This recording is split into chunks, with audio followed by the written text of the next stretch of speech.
Hello everyone, welcome back to TeamAutoTrend. Today I'm going to take you through a detailed review of this Honda Jazz entry-level V CVT variant.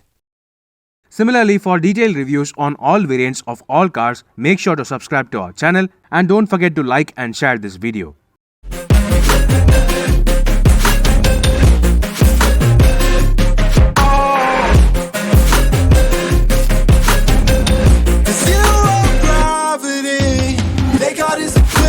So we like a mid-face. I just bought a new watch, time to make my wrist ring. The zero gravity keeps elevating me.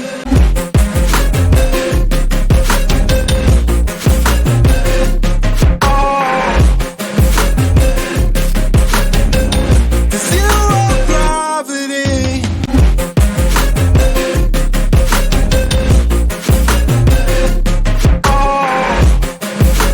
This Honda Jazz has been provided by Manchester Honda showroom in Coimbatore. You can check out their contact number in the description below. No matter how many new rivals such as the new Baleno and the Altroz come and go, there is always a steady fan base for the Honda Jazz. While this car does not offer projector headlamps or front fog lamps, it still offers LED DRLs lower down in the front bumper. The Honda Jazz still is a very unique looking premium hatchback, and coming towards the sides, it is more obvious as the Honda Jazz is the only car to offer this mono-volume design, thus maximizing interior space. Even though this being the entry-level variant of the Honda Jazz, it offers 15-inch alloy wheels as standard. That said, even the topmost variant of the Honda Jazz offers the exact same 15-inch alloy wheels. This is also the only entry-level variant to provide chrome-finished door handles.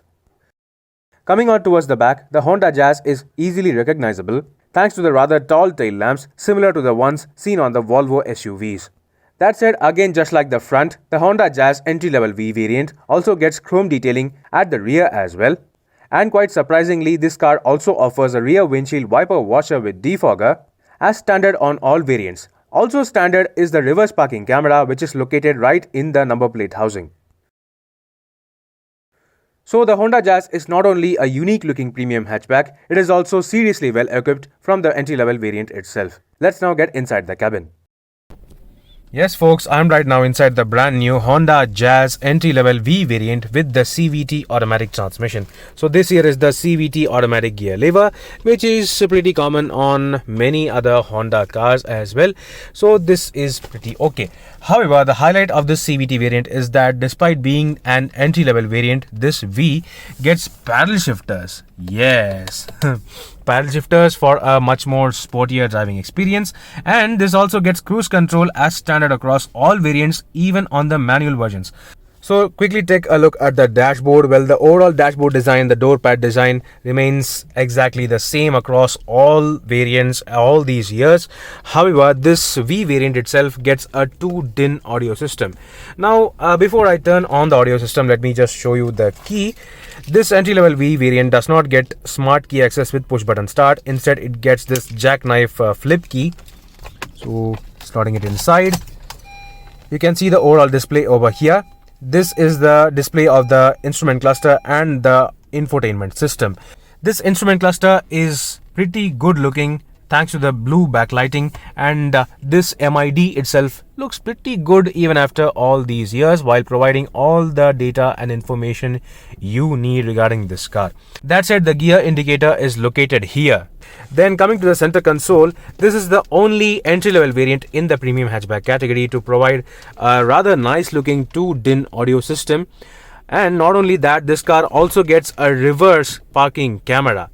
So slotting this car into reverse, you can see that this small display, this 5-inch display itself has a rather decent quality reverse camera. That said, you don't get adaptive guidelines though, but still you have a reverse parking camera available as standard across all these variants, which is a pretty big surprise. Now this car is in reverse, accordingly this display shows R in the instrument cluster, which is quite expected. Now this is also the only entry-level variant to provide automatic climate control as standard, not just normal automatic climate control. This instead is a touch-based automatic climate control, as the one seen on the previous gen Honda City as well. Then coming lower down onto the center console, apart from this gear lever, you get these standard cup holders over here behind the gear lever, and you also get multiple charging points and connectivity options, including this USB port over here, and there is also an aux port, and obviously there is the 12-volt cigarette lighter style charging port over here. Then there is this center armrest, which is also standard from this entry-level variant itself, which is sort of a weird shape to look at. However, the fabric padding is pretty good and comfortable.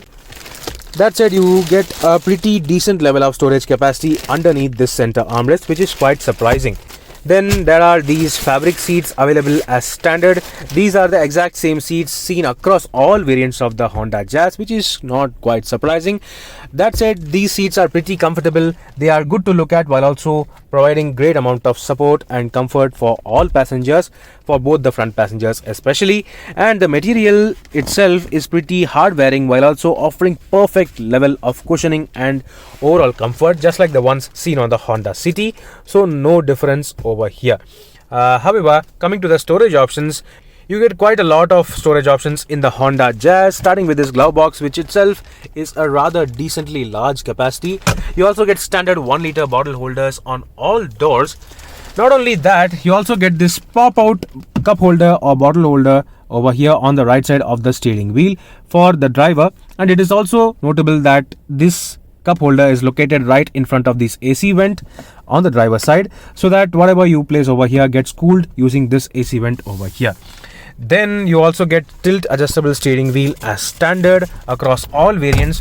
You also get these Bluetooth telephony controls over here, along with these steering mounted audio controls for this 2-in audio system. Then coming on towards the driver door, you get to see all 4 power windows, for which the driver window alone also gets express down and express up function as standard from this entry-level variant itself, along with electronically adjustable ORVMs. Then coming on towards the roof, you can also see standard day-night adjustable IRVM. There are also individual separate cabin lamps for the front passengers, and there is also another secondary cabin lamp located right at the center part of the roof for the rear seat passengers as well. So that was all about the features over here at the front part of the Honda Jazz V CVT variant's cabin. Let's now take a look at the rear seats. Yes folks, this is how the dashboard of the entry-level V variant of the Honda Jazz looks like. To be frank, this definitely does not look like an entry-level variant, because this itself provides automatic climate control, a 2-in audio system, cruise control and paddle shifters as well. So talking about the rear seats, the Honda Jazz has always been the most spacious premium hatchback in the country, and that fact remains exactly the same. However, there are rivals such as the Altroz and Baleno which provide almost equivalent amount of space, but none of those cars provide the sheer amount of width and overall shoulder room as the Honda Jazz, because as you can see, the seats are so very large, comfortable, and the car itself feels much more spacious thanks to these large and airy cabin. Because of the overall mono volume design, you get a whole lot of headroom as well, so there is no issue at all. However, this Honda Jazz does not get rear adjustable headrests for any variant, and neither does it get a center armrest, which are the only missing features on the Honda Jazz, even on the top level variant. Apart from that, the overall comfort, the seating angle, the posture, and even the under thigh support, the overall lateral support, everything feels perfectly fine for such a premium hatchback, and even the middle passenger will be greatly comfortable thanks to the overall space and the sheer width of the cabin. So that was all about the features at the back over here. Let's now check out the boot space. Thanks to the mono volume design of the Honda Jazz, not only the interior space is great, the Jazz also provides segment besting 354 liters of luggage space. Now this capacity is more than the Tata Nexon and Hyundai Venue, and that is a huge plus point of the Honda Jazz. And this space is also carried forward to the WRV. All variants also get this parcel tray as standard. That said, none of the variants of the Honda Jazz provide 60-40 split folding rear seats or the magic seats, and instead, for more space and flexibility, you just have to adjust with the 100% flat folding rear seats. By flat folding the rear seats, you get a whole lot of luggage space, which can be very useful if you are loading your furniture into the car. While all variants of the Honda Jazz provide 15-inch alloy wheels, once you open the boot floor, you get to see a 14-inch steel spare wheel with all the tools here. So this spare wheel can be used temporarily only. Talking about other features in the boot area, you definitely don't get any sort of bag hooks or other storage spaces. But on the right side, all variants get this yellow boot lamp. So that was all about the boot space of the new Honda Jazz entry-level V variant. Let's now shut the tailgate and talk about this V variant's pricing and value.